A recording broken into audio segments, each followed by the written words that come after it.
Shalom Bapak Ibu, saudara yang dikasihi oleh Tuhan.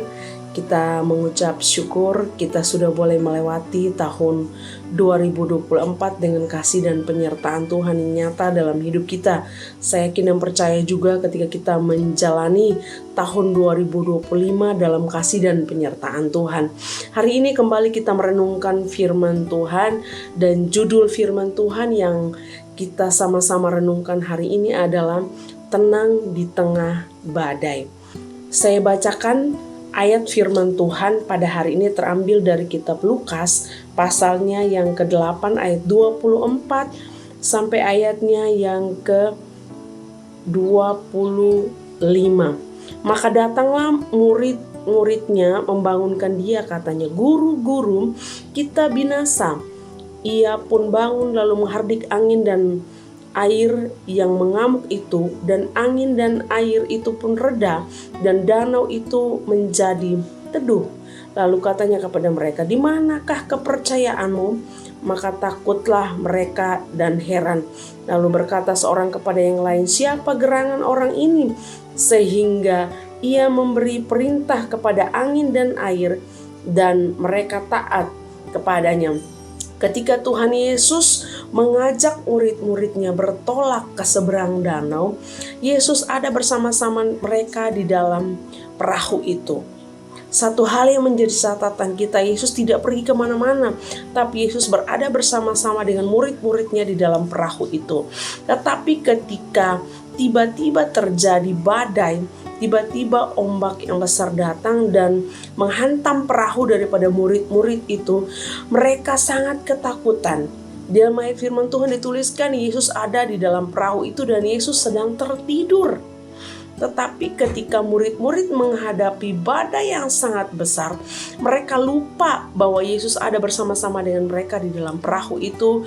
Mereka bahkan takut dan membuat mereka hilang akal, padahal mereka pekerjaannya dahulu adalah penjala ikan. Mereka sudah sering menghadapi badai ketika mereka bekerja, tetapi ketika mereka berada di dalam perahu itu, mereka menghadapi badai yang luar biasa. Mereka menjadi takut. Bapak Ibu, hari ini kita belajar bagaimana kita tenang di tengah badai kehidupan. Ketika kita menjalani tahun 2025, kita tidak tahu apa yang terjadi ke depannya. Kita tidak tahu apa yang tiba-tiba bisa terjadi. Mungkin tiba-tiba ada badai bisa datang dalam kehidupan kita ketika kita menjalani tahun 2025. Tapi mari kita belajar di tengah badai yang kita alami, kita belajar untuk tenang. Memang tidak mudah, tetapi ketika kita tahu kepada siapa kita percaya, sama seperti ketika Tuhan Yesus menenangkan badai itu bersama dengan murid-muridnya, Yesus berkata kepada mereka, "Jangan takut."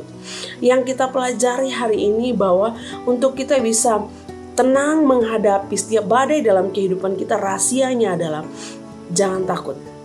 Yesus ada bersama-sama dengan kita. Ketika kita mengingat Yesus bersama-sama dengan kita melewati tahun 2024, Dia juga Allah yang sama melewati tahun 2025 bersama dengan kita. Jangan takut, jangan bimbang, karena kita percaya di tengah badai sekalipun ada Yesus yang bersama-sama dengan kita. Ada kalanya Tuhan mengizinkan terjadi badai dalam hidup kita supaya kita mengingat bahwa kuasa Tuhan itu besar. Rahasia yang kedua adalah percaya sepenuhnya kepada Tuhan. Makanya ketika Tuhan Yesus menenangkan badai itu, Tuhan Yesus bertanya kepada murid-muridnya, "Di manakah kepercayaanmu?" Ada kalanya kepercayaan kita diuji oleh Tuhan ketika kita mengalami badai dalam hidup ini. Tapi mari kita belajar, ketika Tuhan izinkan badai itu terjadi dalam hidup kita, kita tetap tenang menghadapi badai itu, dan kita percaya bahwa Tuhan sudah berfirman jangan takut, dan Allah yang sama yang kita percayai ketika kita melewati 2024, Dia juga Allah yang kita percayai melewati 2025.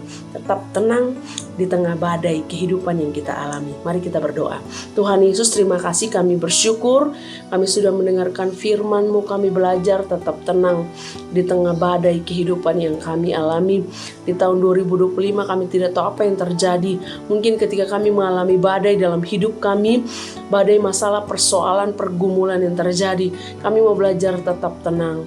karena kami percaya kepada Tuhan, percaya firman-Mu berkata jangan takut, dan kami percaya sepenuhnya bahwa kuasa-Mu lebih besar daripada apapun Tuhan. Terima kasih, kami bersyukur dalam nama Tuhan Yesus kami berdoa.